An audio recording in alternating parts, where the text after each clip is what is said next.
Yeah, that's chilling.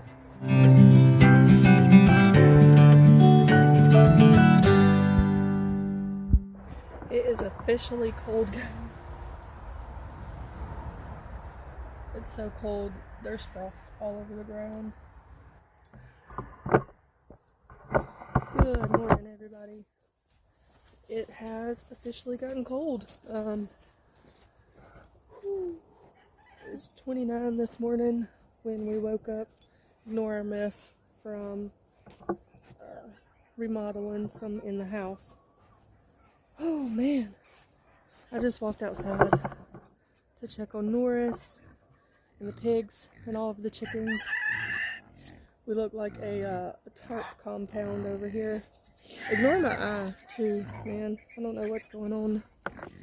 Good morning, ladies.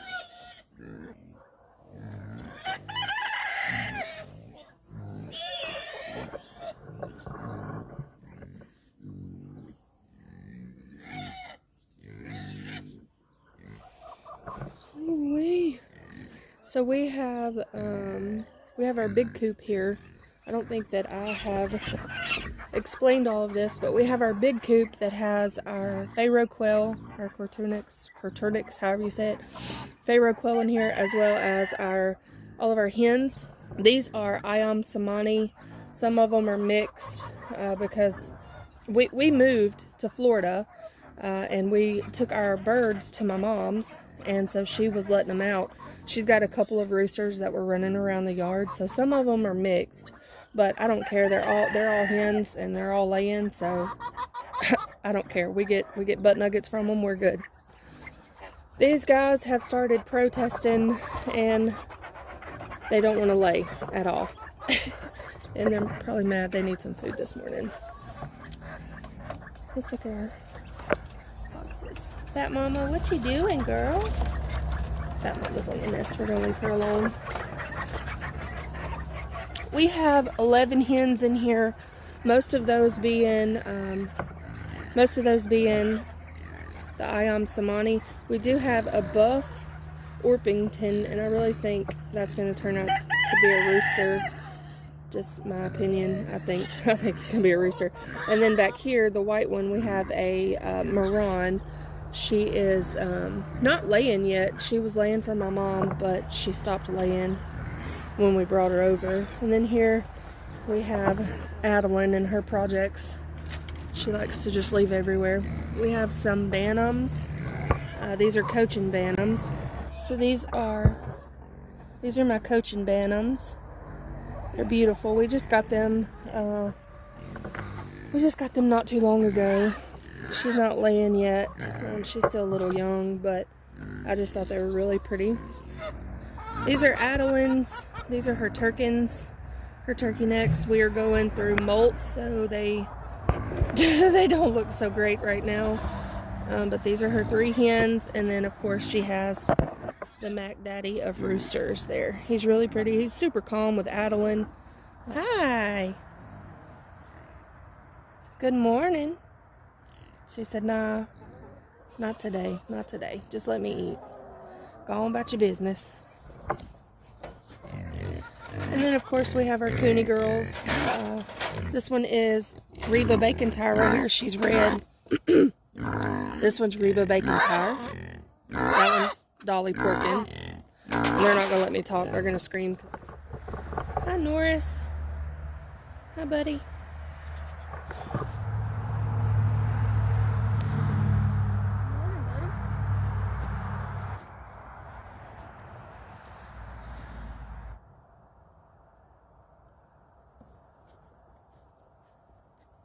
So Norris is our bottle baby. We got him from a friend of ours, actually the same person that we got Gabe from, our guard dog. We got him a few months ago, and we don't have any does yet. We just have him, but he is spoiled rotten. Adeline goes in there and feeds him and waters him, and he's just been a little angel with her. I'm sure that will change as soon as we get some does, but at the moment it hasn't changed. So he's been pretty good. These girls, we had the door on here, and There's a little latch at the top right here. I don't know how to point. Right there. And we had one at the bottom as well. And they've been jumping up on the thing. As you can see, they get excited. Jumping up, and they actually broke that latch. So we've been putting our feed barrel here until Matt can get off in time when it's daylight and fix that little latch for me. So that's why you see the feed barrel there.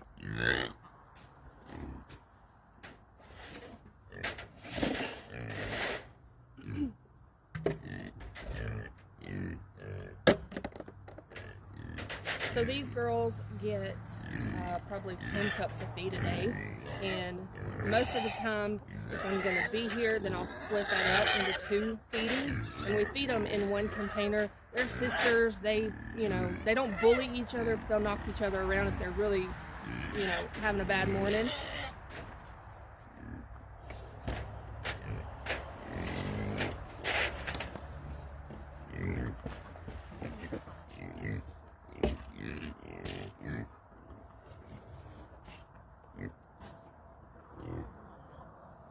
They used to free range in a fence, in an electric fence that we had, but the bigger they got, the more they decided they didn't want to do that anymore, and they wanted to tear the fence up a little bit. So when we go to feed them, they come out, which is fine. They always follow us out. We just open the door and they go right back in. There's no perimeter around here. They just know where their house is.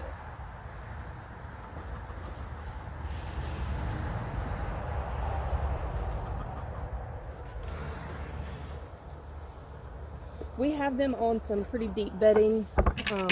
Right here at the gate, it's not as deep, but you can tell up on the sides it's starting to build up a little bit.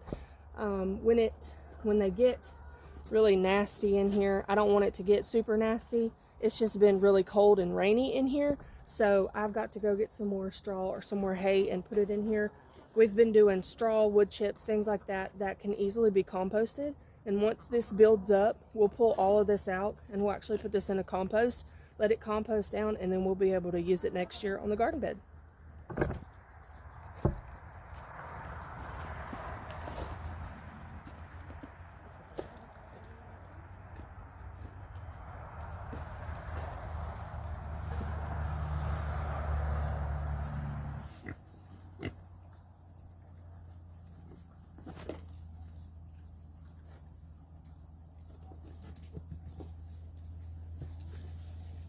I know I've heard a lot of people say they don't like pigs because they're kind of cantankerous and they're mean or whatever else. Adeline helps me with the chores, Matt helps me with the chores, everybody helps me with the chores, and these girls have not been bad. The only time that they will bully you is when you have feed and they're trying to come out of that gate to get their feed. If I was hungry, I'd do the same thing. But these girls have been pretty good, and we just kind of come in and rub them when we feed them. I'm going to go and get some more straw and put down here in the bottom. You can tell back here, they've been making some pretty big holes in that straw. That's where they bed down at night. So I've definitely been putting some extra back there for them so that they could have a nice little bed.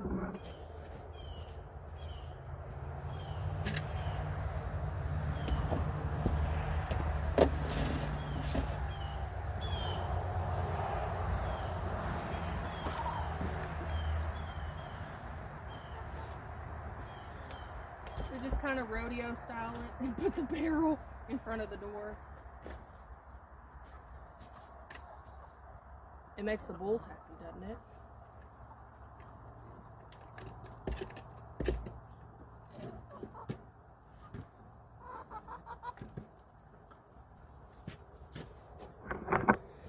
They can get a little cantankerous and want to come out, and that's really what broke the latch, is them trying to come out, hitting that door, just banging up against it and trying to come out to get some feed. Our chickens do free range in the big coop, and they will sometimes get in here with our pigs. We've never had an issue. I know I've heard of people like, our pigs will eat our chickens, or whatever else. They haven't. I mean, our birds get in here sometimes with them, and we've never had an issue with that. Everything looks like it fared pretty good last night, and I'm pretty happy about that. This is our Californian. This is Angel. This is our Californian that will be going to her 4-H shows with her. Gabe's hitting the counter. Gabe's hitting he's hitting the camera. And this little guy is Theo. This was our first bunny that I got quite a few years ago. He was supposed to be a Polish. I have since learned that he is not. He looks more of a Polish Netherland mix. I just ripped my shirt. He looks more of a Polish Netherland mix. He's got that Netherland head, but he is still our baby and still feisty.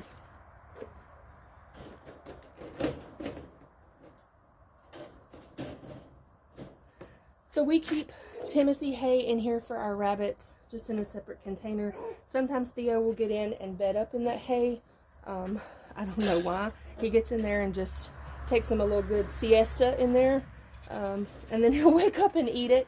But we feed our rabbits a mixture. We add in some black sunflower seeds as well as rolled oats.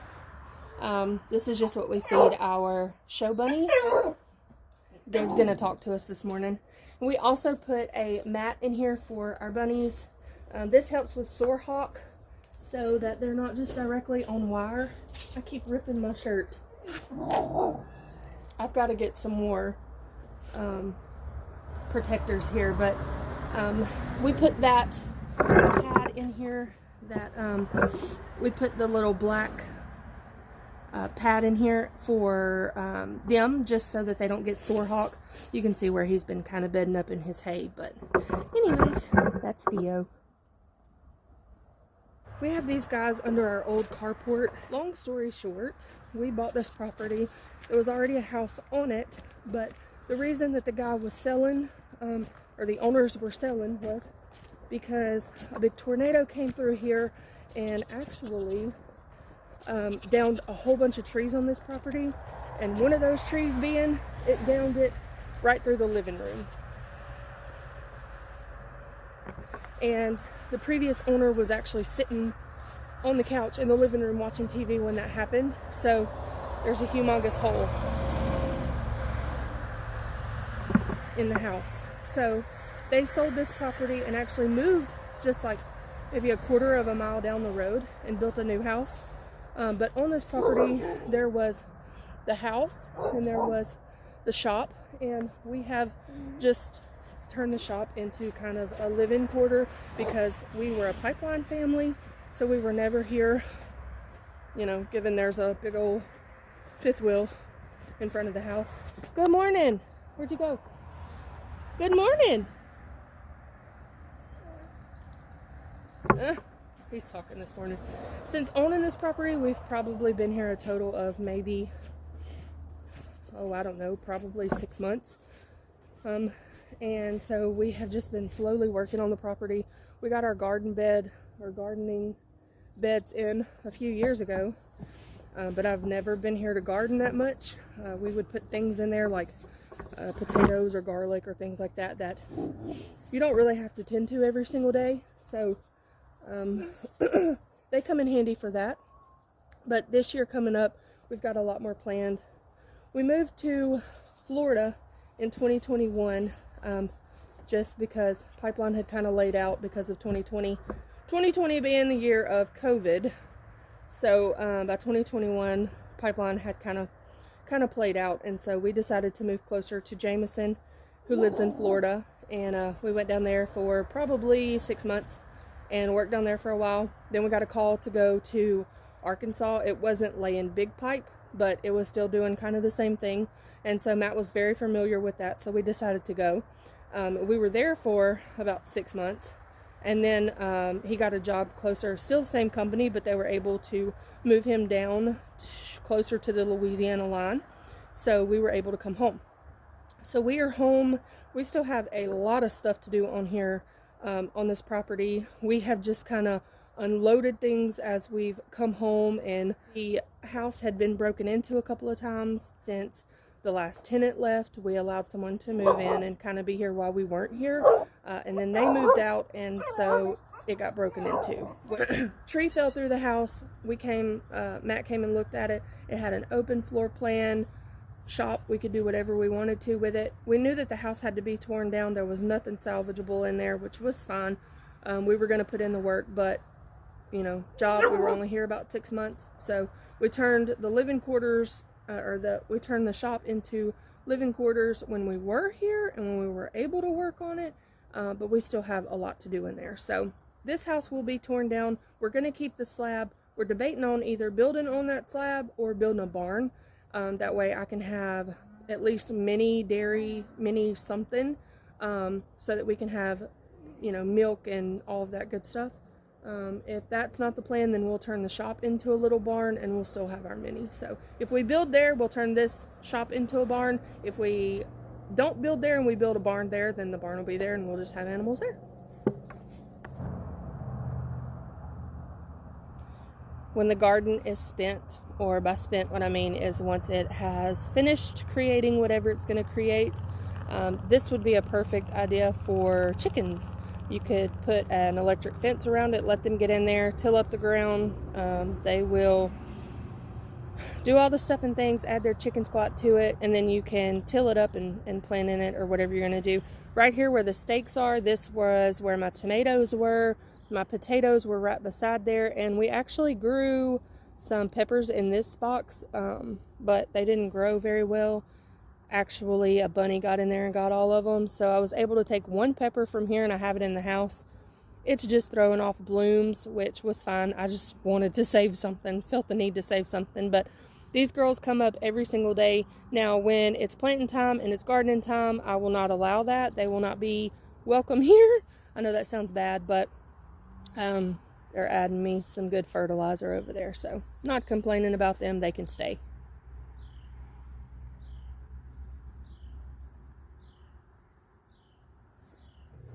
I've made it back inside now. It's quite cozy and warm in here as opposed to outside. It's really cold. We are getting ready. I say we, me and Hudson and I are getting ready, or I'm getting Hudson ready, however that goes. We are headed over to my mom's. I'm doing a separate video about this.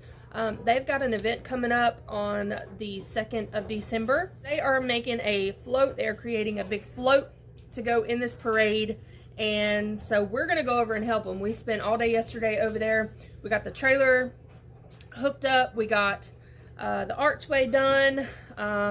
We've got Mary and Joseph just kind of sitting there so that we know what they're doing. They're kind of doing a life and then a resurrection. So it's going to be a two-tone type of float. So the front's going to be the beginning and the back is going to be the ending. So it's pretty cool. They have a pretty cool concept. I'm just helping them bring it all to life, and I'm pretty excited about it. I'm pretty excited to see how it goes.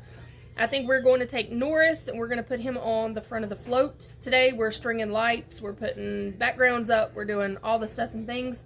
It is Wednesday today, so we only have 2 more days to get this done. We've got to have it down Saturday and set up before 6 o'clock. So parade starts at 6:30. So if you're in the area, go look it up. It's going to be a cool event, so hope to see y'all there. Thank you for spending a little bit of your morning with me here on our homestead and watching our progress. We've got, I know it seems like we are, you know, slacking up and not doing all the stuff and things that we need to, but this is winter. This is our rest season because during the summer it gets so hectic with gardening and everything else. So thank you for spending a little bit of your morning with me. I hope you guys are having a great week. Today is Wednesday. I hope it continues to be very well for you. And we will see you guys later. Tell them bye-bye. Bye-bye. Oh, bye-bye. Oh.